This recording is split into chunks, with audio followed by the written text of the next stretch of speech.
Saya tak selesa pula bawa tanggal dah pula.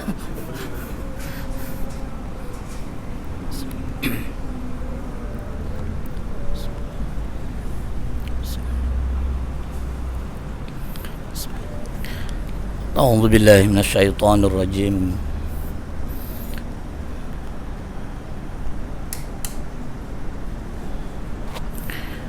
A'udzu billahi minasyaitonir rajim.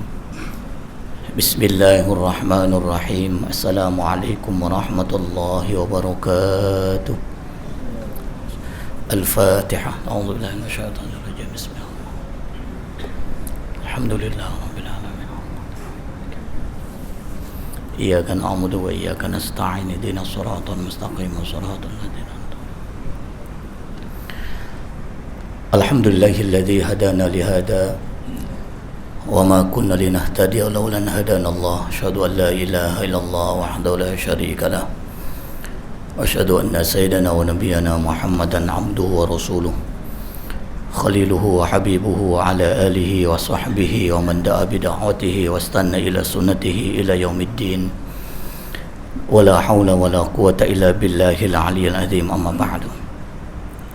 Alhamdulillah wa syukurillah, pada siang ini kita dapat datang lebih awal untuk kita menghadirkan diri di rumah Allah untuk kita menunaikan ibadah solat Jumat.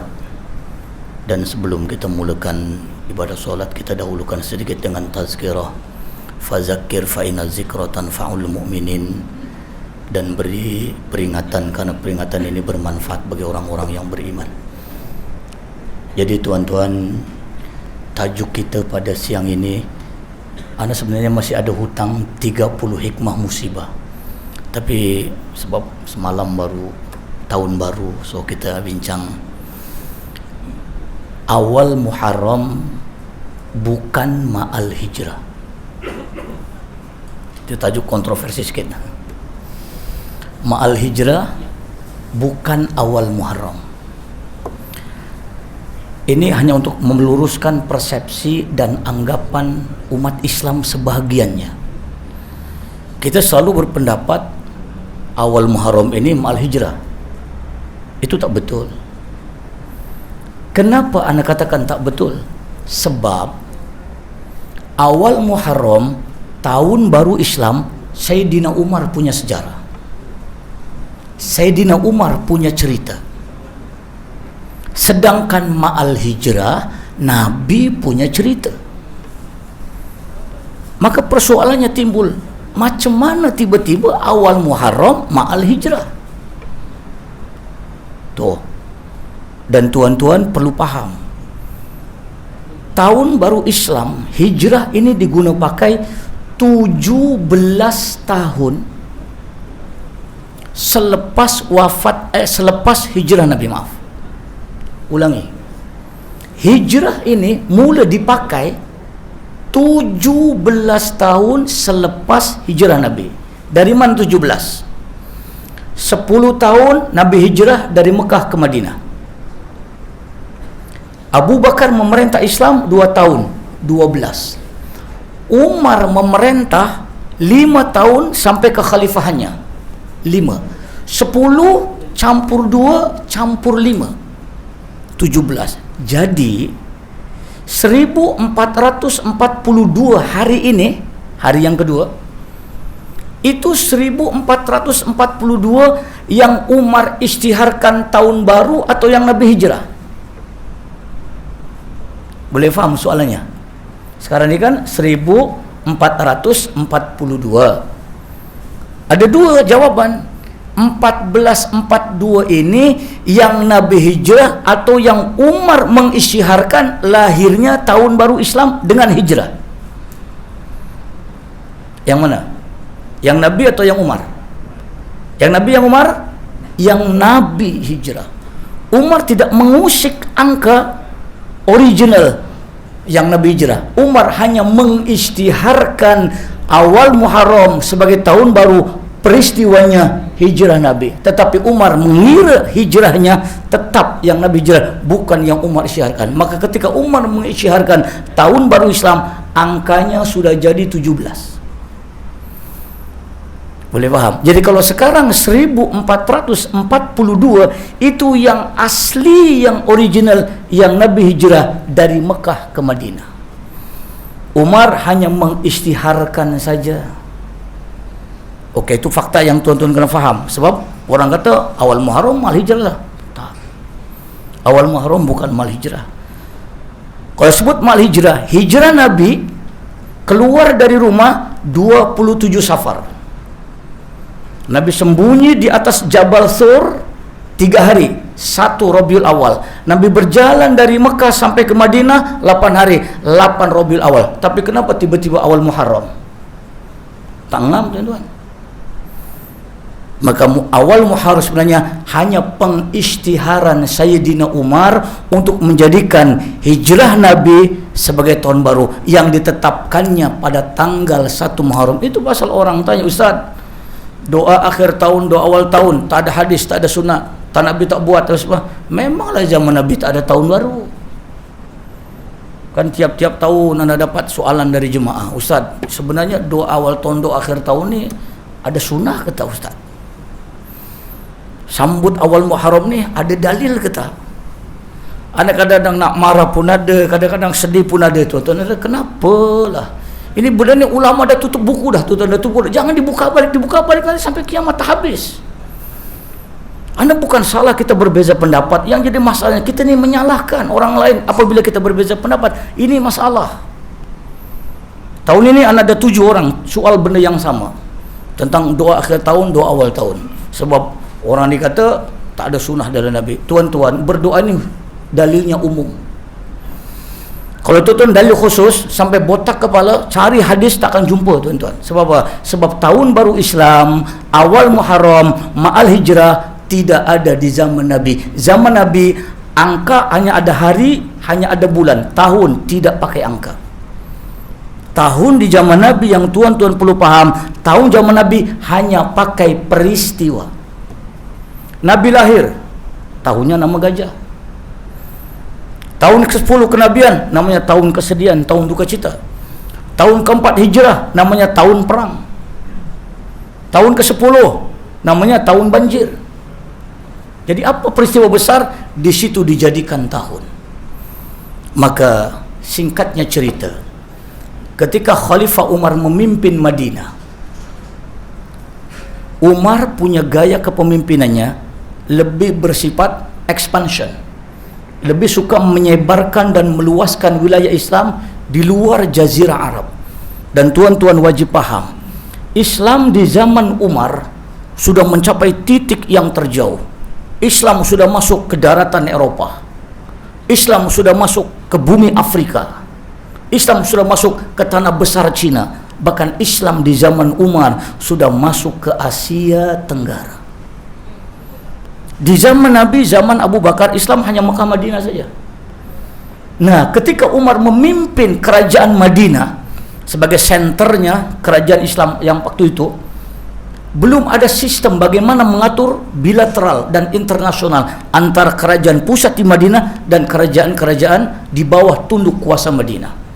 Waktu itu sudah ada 7 kerajaan yang ikut, di antaranya Parsi, Mesir, Syam, Yaman, Bahrain. Sementara di zaman Nabi tak ada, Nabi suruh buat ABC, tak ada, undang-undang tu belum ada lagi. Maka singkatnya cerita, Umar menghadapi masalah ketika berkirim surat. Sebenarnya tuan-tuan, lahirnya tahun baru Islam ini atas sebab administrasi saja. Sebab ketika satu hari Umar menerima surat, tak ada tarikh, tak ada bulan. Ada bulan tapi tak ada tahun, sebab di zaman Nabi tahun tidak pakai angka. Jadi Umar bingung menghadapi masalah macam mana nak menentukan. Sebab ini hubungan-hubungan yang mungkin akan sampai bila-bila. Maka singkatnya cerita, Sayyidina Umar memanggil semua gubernur-gubernur yang dilantik Madinah dan para sahabat yang dihadiri waktu itu untuk datang ke Madinah bermesyuarat untuk menentukan dari mana Apa tarikh bulan yang akan kita pakai, dan dari mana sejarah awalnya tahun baru Islam akan kita gunakan. Waktu itu tuan-tuan, ada 3 cadangan. Cadangan yang pertama, bagaimana kita mula tahun barunya dengan maulid Nabi. Bukan dengan hijrah, asalnya bukan hijrah, maulid Nabi. Ketika cadangan yang pertama, banyak sahabat yang protes, yang tak setuju. Khalifah, jangan pakai tahun baru dengan maulid Nabi. Sayyidina Umar tanya, kenapa? Kan senang, Nabi lahir, tahun baru lahir, senang kan, dua-dua sama-sama lahir. Tuh, apa alasannya? Khalifah, jika tahun baru Islam dimulakan dengan maulid Nabi, apa bezanya dengan orang Kristen? Orang Kristen, satu di antara sambutannya adalah dengan lahirnya, jangan sebut Nabi Isa, tuan-tuan, anda tak setuju. Jesus, Nabi Isa kita punya, Jesus itu lantak dia punya. Dan Nabi Isa dalam surah Maryam tidak lahir pada bulan itu. Tuh, jangan Khalifah, kalau tahun baru diambil dari maulid Nabi, dari maulid Nabi, kita sama dengan agama Kristen yang mana mereka merayakannya dengan menyambut lahirnya Yesus. Apa pengajaran pada kita, tuan-tuan? Orang zaman dulu ni sensitif. Ada keserupaan, tak nak. Kita pula sekarang yang sambut tahun baru mereka, kita yang turun tumpah ruah ke dataran merdeka, tuan-tuan. Ada muka-muka di sini yang turun dataran merdeka? Ada? Tak ada? Memang cerah masa depan, tuan-tuan. Ana pernah tegur satu hamba Allah. Dia kata, apa Ustaz, kenapa kita ni rigid sangat dalam beragama? Sambutan tahun baru Masehi tidak ada kena-mena dengan ajaran agama Kristian. Dalam hati amboi sedap cakap. Saya kata, Tuan, walaupun tidak ada kena-mena dengan ajaran agama Kristian, itu tetap milik orang Kristian. Betul tak betul, Tuan? Ya betul, tidak ada kena-mena. Katalah macam itulah. Tak ada kena-mena dengan ajaran Kristian, tapi itu orang-orang Kristian. Kenapa orang Kristen punya tahun baru, kita beria-ia, tetapi kenapa kita punya tahun baru nak sambut dengan baca doa pun macam-macam risal, bid'ah lah, sesat lah. Tuan-tuan prihatin tak prihatin, tuan-tuan? Cuba tuan fikir. Engkau sambut tahun baru orang lain, bukan main semangat. Orang-orang di sini semua tumpah ruah, dia meletup berjuta-juta ringgit habis benda-benda macam tu saja. Ketika orang Islam nak datang ke surau, sambut tahun baru dengan berdoa, macam-macam komplain, tuan-tuan. Kalau yang komplain orang kafir boleh tahan ke lagi, yang komplain siapa? Ini yang kadang-kadang anak sedih, tuan. Ya Allah, kenapa lah inilah namanya fitnah akhir zaman. Bukan salah nak katakan, anda tidak menyalahkan. Tuan-tuan tak setuju, tak apa, anda respect dengan tuan-tuan, tapi tolong-tolong hargai kami yang kami buat. Kami punya dalil umum. Berdoa apa-apa momentum yang baik, silakan berdoa. Tapi kalau tuan, oh tak ada Ustaz, doa akhir tahun, doa awal tahun, sambutan awal Muharram, tak ada dalil, okeylah, anda terima. Sebab tuan-tuan nak mengambil dalil khusus, ulama dah bincang dah macam ni dah, dibuka balik tu file, ya tak khatam lagi ngaji, tuan-tuan. Boleh faham sampai sini? Ini baru mukadimah dia, tuan, belum start lagi, mukadimah dulu bagi kita faham sikit. Jadi tuan-tuan muslimin jamaah yang dirahmati Allah sekalian, bagaimana sejarah asalnya ini tadi maulid Nabi? Okey, ketika pendapat pertama tak setuju, tolak. Okey, jangan pakai awal tahun baru dengan sejarah maulid Nabi. Maka yang kedua, bagaimana kita sambut tahun baru sejarahnya dengan diangkatnya, dilantiknya Muhammad menjadi Nabi dan Rasul. Artinya apa? Allah angkat Muhammad jadi Nabi dan Rasul tanggal berapa? Hello, ada orang tu. Allah angkat Nabi menjadi Nabi Rasul tanggal berapa? 17 Ramadan, nuzulul Quran. Cadangan kedua waktu itu, okeylah, kalau tak boleh 12 Rabiul Awal Maulid Nabi, apa kata kita sambut tahun barunya, peristiwanya nuzulul Quran. Senang. Agama Islam lahir, Muhammad diangkat menjadi Nabi Rasul, tahun baru lahir. Ngam. Okey, yang tadi ada kena dengan agama, yang kedua tak ada. Tapi apa? Sebagian sahabat kata, Khalifah Umar, jangan sambut tahun baru dengan nuzulul Quran. Kenapa pula? Kalau tadi tak boleh sebab ada agama lain. Okeylah, munasabah. Tapi yang kedua pula tak boleh. Kenapa tak boleh? Jawabannya, karena apabila tahun baru Islam dimulakan dengan diangkatnya Muhammad, nanti orang berfikir Islam adalah agama Muhammad, Islam adalah ajaran Muhammad, Islam adalah doktrin Muhammad. Khalifah, Islam bukan agama Muhammad, Islam bukan ajaran Muhammad. Islam adalah agama Allah yang diturunkan kepada Nabi Muhammad. Muhammad dalam Islam hanya Rasul, hanya utusan, hanya pesuruh Allah, titik, tidak lebih daripada itu. Nanti takut orang terkeliru memahami Islam dan Muhammad, mohon awal-awal jangan sambut tahun baru dengan nuzulul Quran. Masya Allah, lagi sensitif tuan-tuan. Tapi kita apa sekarang, orang zaman sekarang dikongsinya raya ni tuan-tuan, lagilah haru. Namanya kongsi pacai raya lah, namanya depa raya lah, apalagi nanti tuan-tuan tak menjadi tuan-tuan. Jangan salahkan kalau kita dengan sukacita kita meraihkan agama orang lain, ya, menyambut perayaan agama orang lain tanpa ada perasaan besar. Islam sudah bagi dalil pada kita, lakum dinukum wal yadin, lana a'maluna walakum a'malukum. Habis cerita. Mari tuan-tuan, kita baca sejarah, karena sejarah adalah guru yang paling berharga dalam kehidupan kita. Singkatnya cerita, pendapat yang kedua pun ditolak. Maka akhirnya pendapat yang ketiga, bagaimana kita mulakan tahun barunya dengan hijrah. Semua sahabat pakat angkat tangan. Kalau yang ketiga, kami setuju. Nih, asal mula sejarah dari mana lahirnya tahun baru dengan ma'al hijrah. Tetapi ketika sahabat sepakat setuju tahun baru Islam dengan hijrah Nabi, persoalannya timbul, hijrah yang mana? Tuan-tuan kena faham lagi, hijrah di zaman Nabi bukan satu kali. Ada berapa kali? Ada berapa kali? Banyak kali. Oke, kalau sebut berapa kali, banyak kali. Ada berapa tempat? Ada orang kan ya? 3 tempat. Baik, anda sebut tempatnya sajalah.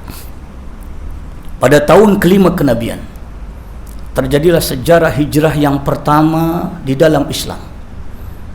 Nabi tak pergi, tapi Nabi hanya menyuruh putrinya dan menantunya.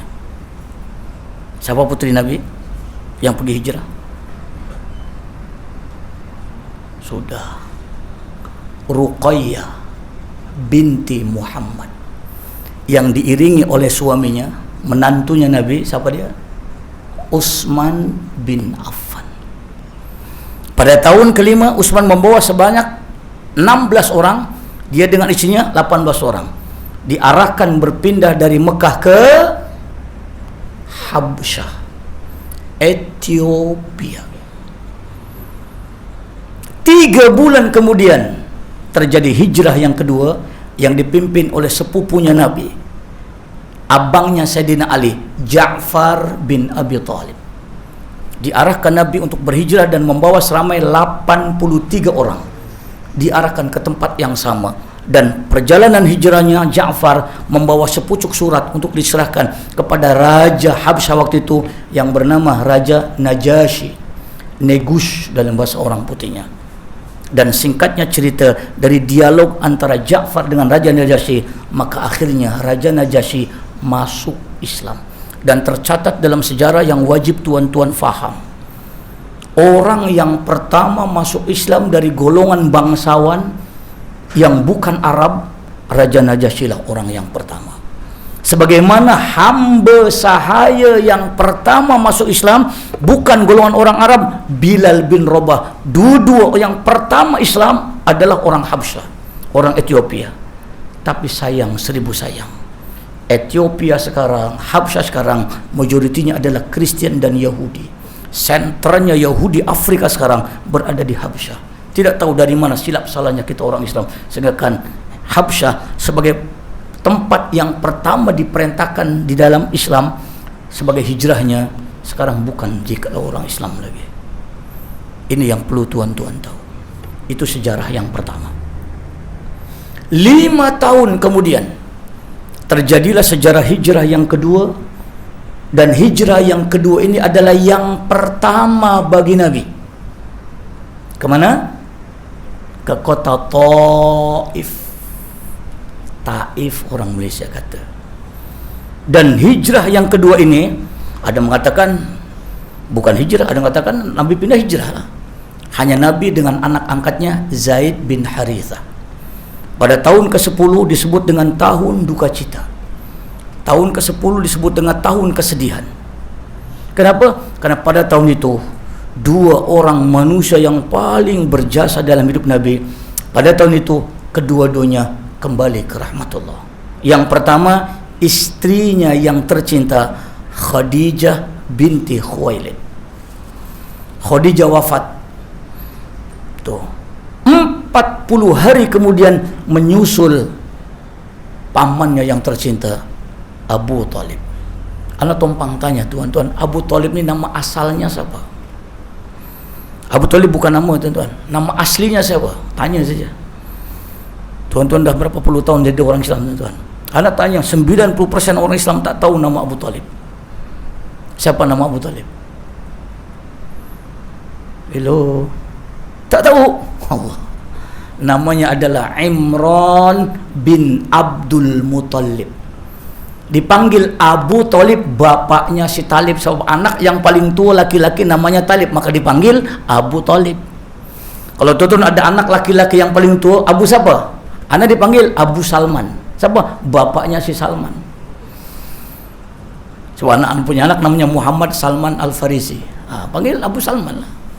Itu orang zaman dulu kan macam tu. Macam Nabi Muhammad dipanggil apa? Abu Ibrahim, Abu Abdullah. Kenapa? Anak laki-lakinya nama Ibrahim dengan Abdullah. Baik. Nabi hijrah ke kota Taif. Harapan Nabi ini nak berdakwah dan nak menghibur hati. Tapi rupa-rupanya tuan-tuan, datangnya Nabi ke Taif bukan sambutan yang menggembirakan, tapi sambutan yang mendukacitakan.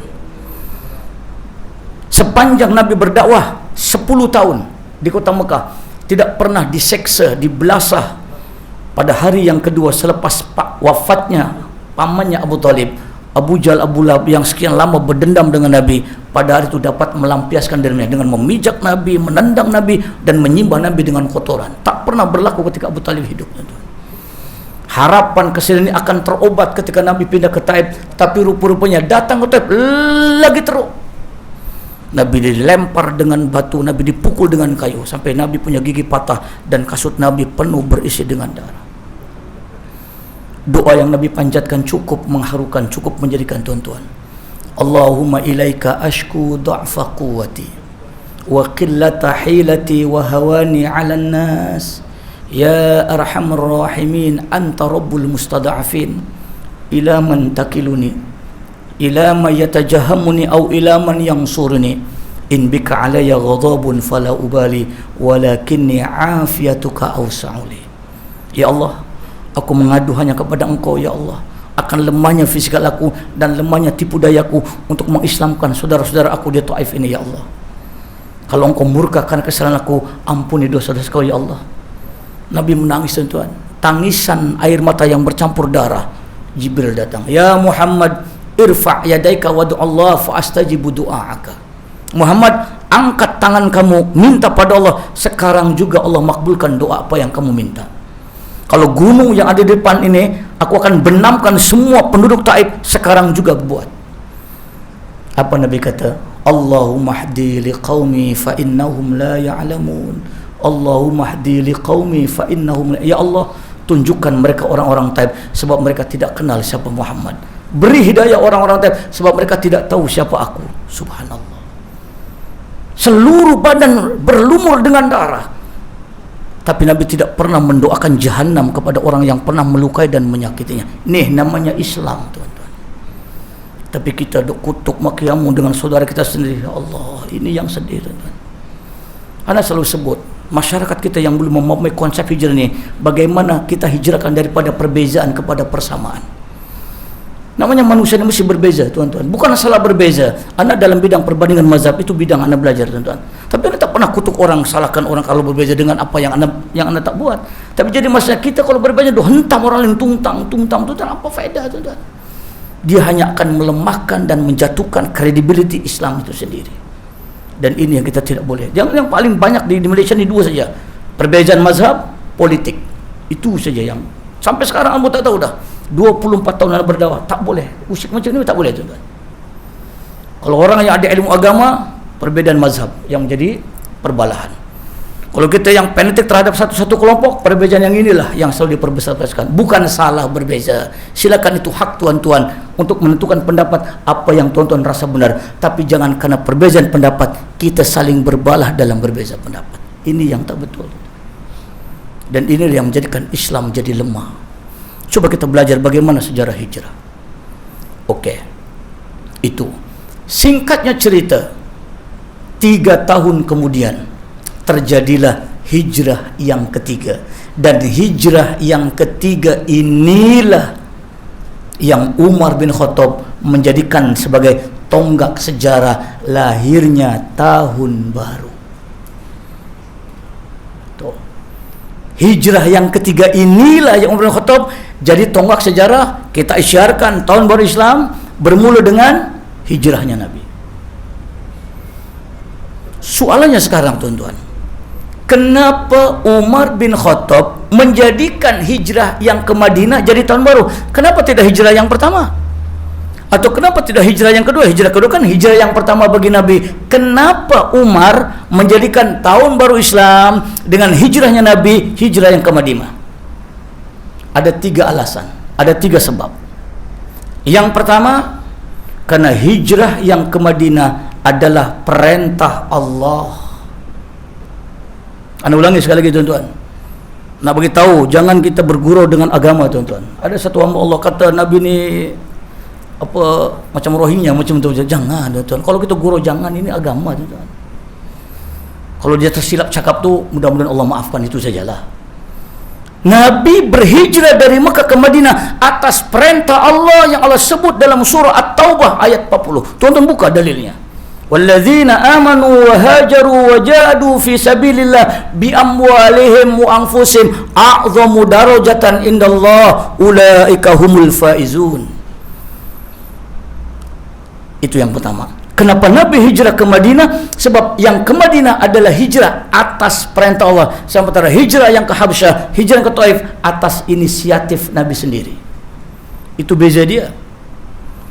Tuh, yang pertama. Yang kedua, karena hijrah yang ke Madinah adalah hijrah yang terbesar dalam sejarah. 100% orang Islam di kota Mekah wajib tinggalkan Mekah, hijrah ke Madinah. Tak kira siapa, engkau kaya ke, engkau bertahta ke, ada pangkat jawatan ke, isteri cantik ke, semua, kalau kamu iman, tinggalkan Mekah, pindah ke Madinah. Laqad amarani Allah ayyamurallah ayyahjuru ilaikum min Makkah ila Yathrib. Allah sudah perintahkan aku dan aku perintahkan kamu semua sesegera yang mungkin tinggalkan bumi Mekah, berpindahlah ke Yathrib. Nampak, tuan-tuan? 100%. Tuh. Itu pasal ada bapa tinggalkan anaknya, ada anak tinggalkan bapaknya, ada suami tinggalkan istrinya. Harta kaya itu jangan cakap lah. Tuh, itu yang kedua. Karena hijrah yang ke Madinah adalah hijrah yang terbesar yang melibatkan semua umat Islam di kota Mekah. Dan yang ketiga, kenapa Umar bin Khattab menjadikan awal Muharram hijrahnya adalah hijrah ke Madinah? Sebab yang ketiga, karena hijrah yang ke Madinah adalah hijrah yang terakhir. La hijrata ba'da hadhihi wa la hijrata ba'dal fathi. Nabi sebut tidak akan ada hijrah selepas hijrah ke Madinah dan tidak akan ada hijrah selepas Fathu Makkah. Maknanya memang sampai meninggal. Dan Nabi buktikan, Nabi pergi ke Makkah 2 kali. Ketika peristiwa Fathu Makkah dan ketika peristiwa Haji Wida. Nabi tengok rumah Nabi, tempat kelahirnya, tanah tumpah darahnya. Nabi menangis. Apa Nabi cakap? Uhibbul Makkata wa uhibbul Madinata asyad. Aku sayang Mekah, aku cinta Mekah, tapi cinta aku pada Madinah lebih berbanding cinta aku pada Mekah. Yalah macam kita lah, kita lama tak boleh tiba-tiba tengok rumah kita kosong, tuan, sahabat tak terharu, tuan-tuan. Nabi cakap, aku sayang Mekah, aku cinta Mekah, Sekarang Mekah sudah milik kita, Mekah sudah dibebaskan.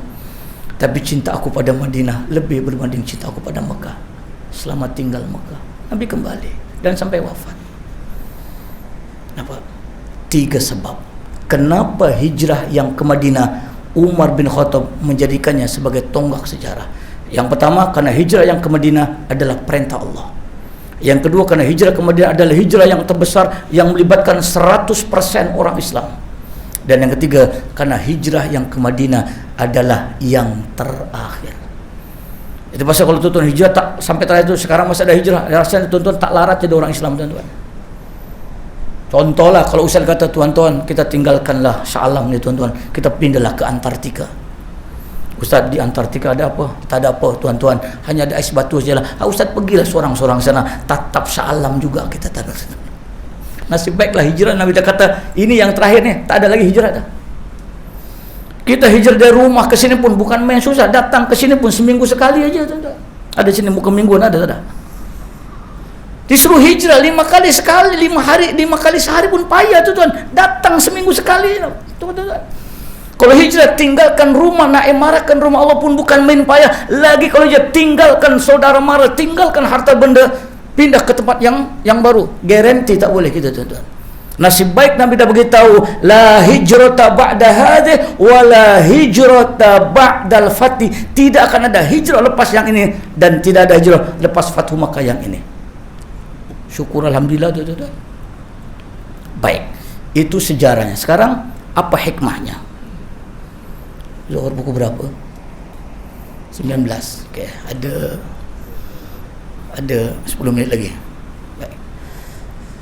Apabila sebut hijrah, tadi sejarahnya, sekarang hikmahnya. Hijrah di zaman Nabi ada 3 hikmah. Hijrah umat Islam di zaman sekarang ada 15 hikmah. Dan syarat berhijrah ada 6 syarat.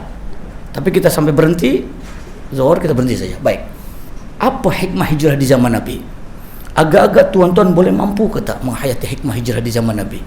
Mari kita bincang. Yang pertama, hijrah di zaman Nabi, hijrah adalah akidah. Penentu dia Islam tak Islam, senang saja. Pindah tak pindah. Kamu pindah, kamu Islam. Kamu tak pindah, keluar Islam. Mudah. Karena hijrah hikmahnya bagi umat Islam zaman itu, penentu akidah seseorang, dia Islam ke tak Islam. Tak ada alasan ketika Nabi kata, laqad amarinallah, Allah perintahkan kepada aku dan aku perintahkan kamu tinggalkan Mekah, hijrah ke Yasrib. Semua sahabat jawab, sami'na wa ata'na. Kalau kita lah, tuan-tuan, Ustaz, nanti di sana apa ada, Ustaz? Di sini rumah ada, kereta besar. Tuh, bini besar, lagi takut, tuan-tuan. Contohlah macam tu. Tempat baru apa ada? Sahabat tak tanya macam tu, tuan-tuan. Sahabat tanya, Allah perintahkan aku dan aku perintahkan kamu tinggalkan Mekah, hijrah ke Yasrib. Semua sahabat yang mendengar menjawab, sami'na wa ata'na. Tapi hebatnya Sayyidina Umar, tuan-tuan, ya Rasulullah, kalau Allah perintahkan engkau berhijrah dan engkau perintahkan kamu hijrah, yang kamu sendiri bila nak berhijrah? Sayangnya sahabat kepada Nabi. Apa Nabi jawab? Aku akan berhijrah selepas kamu semua berhijrah. Nih namanya pemimpin, tuan-tuan. Apa Umar kata? Wahai khalifah, wahai Rasulullah, bukankah yang menjadi ancaman nyawa orang-orang Quraisy adalah engkau? Apa kata? Engkau tinggalkan dulu, biar kami muncul kemudian. Yang penting engkau selamat dulu. Nabi kata apa? Tidak. Selagi kamu belum hijrah, aku akan tetap tinggal di bumi Mekah ni. Dan tuan-tuan, coba tuan-tuan fikir, kalau kita lah jadi pemimpin, buat apa nak pening-pening kepala? Buat apa nak menyorok atas gunung 3 hari 2 malam? Betul tak betul, tuan-tuan? Nih, yang slogan kata rakyat didahulukan, pencapaian diutamakan. Itu slogan tu, tiru Nabi itu, tuan-tuan. Nabi bukan cakap kosong, tuan. Nabi buktikan sendiri. Mana buktinya? Buat apa Nabi? Sayyidina Umar, ini cerita saya. Ketika rombongan Sayyidina Umar, ada 4 rombongan. Rombongan Ja'far, rombongan siapa? Rombongan Ja'far, rombongan saudara Nabi, pas saudara Nabi Hamzah, kemudian rombongan Umar dan Nabi. Ketika rombongan Umar, dan cerita sikit, Umar membawa semua keluarga Nabi, istri-istri Nabi, semua saudara Nabi, Umar yang bawa. Dan satu-satunya rombongan yang secara terbuka hanya Umar saja. Siapa yang berani menghalangi jalan aku, siaplah akan pisah kepala dengan badan, siap akan berpisah istri dengan anaknya. Tak ada siapa pun. Fatimah menangis, tuan-tuan. Ayah, mari ikut Umar. Umar akan jaga ayah sepanjang perjalanan. Sebab kalau Umar dah pergi, memang dah tak ada orang. Hanya orang yang diminta, Ali, Abu Bakar, jangan pergi dulu, kamu tolong di sini. Kalau kita, tuan-tuan, buat apa nak pening-pening kepala, buat apa nak susahkan badan sendiri, buat apa nak ancaman nyawa dalam pada kita. Tapi ni namanya pemimpin, tuan-tuan. Boleh faham tak hikmahnya? Tu. Dan dibuktikan sendiri, Nabi sampai menyorok 3 hari 2 malam. Kalau kita buat apa nak pening-pening kepala, lari pula tengah malam, tuan-tuan. Subhanallah, anak ketika nak naik Jabal Sur, tuan-tuan, anak menangis. Ya Allah, Nabi lari lepas isyak, tuan-tuan. Waktu itu 1 Rabiul Awal, tuan-tuan kena ingat. Gelap, tuan-tuan kena ingat. Padang pasir ni, batu dah hidup, tuan-tuan. Kalau pijak kaki memang. Dan Nabi bertelanjang kaki. Anak menangis, ya Allah, aku naik ke atas pun bukan main payah, tuan-tuan. Beratnya cabaran. Ni pagi hari ni tu, Nabi malam, gelap. Mana ada elektrik, tuan-tuan. Tanggal 1 Rabiul Awal gelap. Dikejar pula tu punya lari, tuan-tuan. Ini yang anda katakan, ini namanya hikmah, tuan-tuan. Rasa ke tak apa yang Nabi perjuangkan dulu, macam mana Nabi jalan, dan kita sekarang tak ada apa kita ni sekarang ni, tuan-tuan. Betul, tuan-tuan. Anak dari bawah ke atas pun dah 1.5 jam lebih, tuan-tuan. Boleh bayang dari Mekah sampai ke bawah Jabal Sur pun dalam berapa kilometer, tuan-tuan. Kita memang garanti tak mampu, tuan-tuan. Itu kadang-kadang anak kadang-kadang tengok, terasa, ya Allah, ya Rabbi, sungguh demi Islam, tuan-tuan, Nabi sanggup berkorban jiwa dan raga. Dan Nabi dahulukan sahabatnya demi keselamatan mereka, diabaikan dirinya sendiri, tuan-tuan. Ini bezanya Islam, apa yang Nabi bawa kepada kita semua. Itu yang yang pertama. Yang kedua, hijrah adalah ibadah. Tuan-tuan, mari, kalau tuan-tuan betul-betul tahun ini adalah tahun hijrah, tuan-tuan, coba kita tingkatkan amal ibadah kita dengan apa yang Islam ajarkan kepada kita. Dulu masa COVID-19, kita datang ke surau 3 orang 4 orang saja, tuan-tuan. Kita komplain macam-macam. Dah surau dibuka balik, tuan-tuan, orang yang sama juga yang istiqomah datang ni, tuan-tuan. Betul ke tak betul? Nak jugalah muka-muka baru datang ni, tuan. Rupanya sama juga, muka lama juga, tuan-tuan. Muka yang baru ni seminggu sekali aja datang, tuan-tuan. Bukan salah, mari kita perbetulkan. Ini namanya hijrah. Hijrah itu maknanya perpindahan. Hijrah adalah perubahan, hijrah adalah peningkatan. Ada 7 makna hijrah, tuan-tuan. Ini yang kedua. Dan yang terakhir, yang ketiga, apakah hikmah hijrah di zaman Nabi? Hijrah di zaman Nabi, hijrah adalah persaudaraan. Sudah ke belum? Baik, ya. Hijrah adalah persaudaraan. Kenapa? Di Madinah ada 2 kelompok Islam besar. Kelompok Islam Madinah namanya Ansor. Kelompok Islam Mekah namanya Muhajirin. Nabi persaudarakan Ansor Muhajirin yang tidak ada kena-mengena persaudaraan. Satu contoh anak ambil, tuan-tuan. Bagaimana Nabi mempersaudarakan Abdurrahman bin Auf dengan Sa'ad bin Rabi'. Dua orang kaya. Tuh, Nabi persaudarakan, mari sini. Saudarakan. Apa si Sa'ad kata? Wahai Abdurrahman, sekarang engkau saudaraku dan engkau di bawah tanggung jawab aku. Demi Allah, demi engkau ya Rasulullah, separuh harta kekayaan aku di kota Madinah aku akan hadiahkan, aku akan hibahkan kepada engkau wahai saudaraku. Baru kenal 2 hari, tuan-tuan, nak bagi separuh harta. Subhanallah, Nabi sampai menangis. Dan demi Allah, demi engkau ya Rasulullah, aku ada 2 istri, dua-duanya aku sayangi. Aku akan ceraikan salah seorang istri aku untuk aku berikan kepada engkau. Silakan Abdurrahman, pilih mana istri yang berkenan. Setelah habis edahnya, tolong kau ambil. Nampak, tuan-tuan? Nih namanya ukhuwah Islamiyah. Wa'tasimu bihablillah, berpegang teguh dalam persaudaraan dengan agama Allah. Tuh gambarannya. Itu pasal 4 tahun Islam di Mekah, di Madinah, soleh boleh berdiri negara Islam.